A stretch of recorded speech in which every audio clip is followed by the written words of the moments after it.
महोदय जी, मैया सम्मान की राशि को लेकर के तरह तरह के भ्रम फैलाए जा रहे थे। कहा जा रहा था कि झारखंड कर्ज के तले दब जाएगा।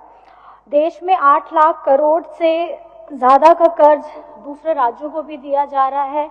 पंजाब हरियाणा जैसे राज्य है जहां पर में जिनकी आबादी झारखंड के बराबर है या कम है, लेकिन उनको जो कर्ज दिए जा रहे हैं वो 2 गुना और 3 गुना है। प्रश्न मेरा ये है कि मैंने सदन को पूछा था, यहाँ पे रखा था कि वित्तीय वर्ष 2009 से 14, 14 से 19 एवं 19 से मेरा क्वेश्चन था 24 तक, लेकिन यहाँ प्रिंट हुआ है 20 तक। 19 से 20 के दौरान झारखंड सरकार को विभिन्न माध्यमों से राशि ऋण के रूप में कितनी प्राप्त हुई है, जवाब आया है। और दूसरा उसी के साथ है कि उपयुक्त खंड का जो स्वीकारात्मक है, तो क्या झारखंड सरकार वर्तमान में जो है उनका वित्तीय स्थिति को देखते हुए प्रतिवर्ष कितनी राशि ऋण के रूप में प्राप्त करना चाहती है, और अगर करना चाहती है तो कब तक, और अगर नहीं करना चाहती है तो क्यों? माननीय मंत्री।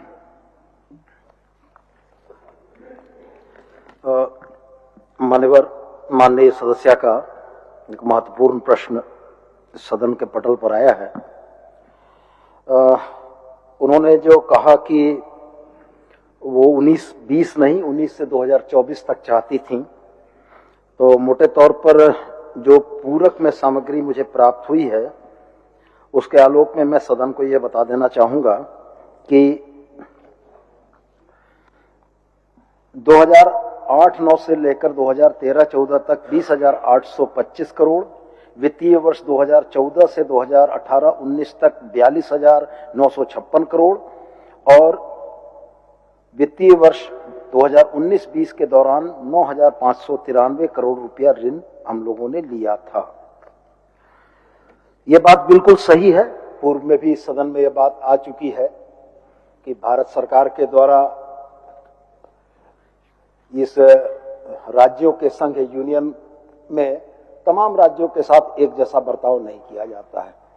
कुछ राज्यों को राजनीतिक दृष्टिकोण से ज्यादा मदद की जाती है और हमारे जैसे राज्यों को निश्चित रूप से कहीं ना कहीं इन दुश्वारियों का सामना करना पड़ता है। लेकिन मान्यवर, ये भी बात उतनी ही सत्य है कि इन तमाम परिस्थितियों के बाद भी झारखंड ने पिछले 6 वर्षों में वित्तीय मामले में देश में सर्वश्रेष्ठ प्रगति की है।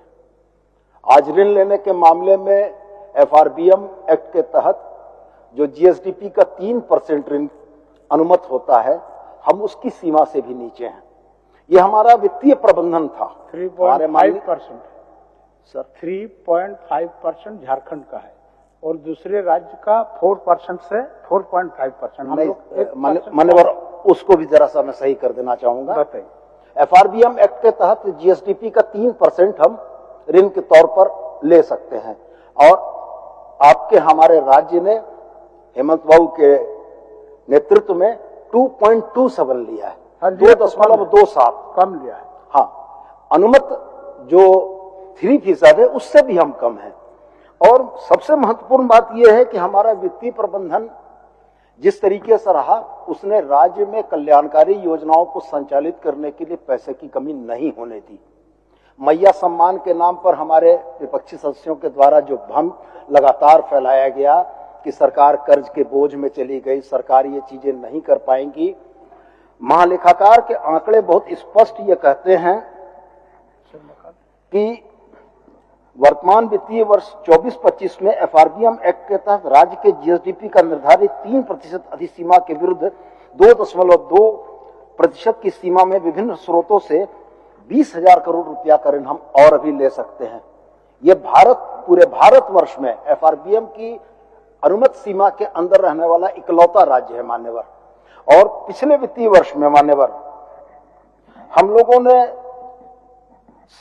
17,000 माफ कीजिएगा, पिछले वित्तीय वर्ष में हम लोगों ने जनवरी 2025 तक 2,082 करोड़ रुपया का मात्र ऋण प्राप्त किया था और हमारे पास अभी भी 17,917 करोड़ के ऋण लेने का अनुमत प्रावधान है।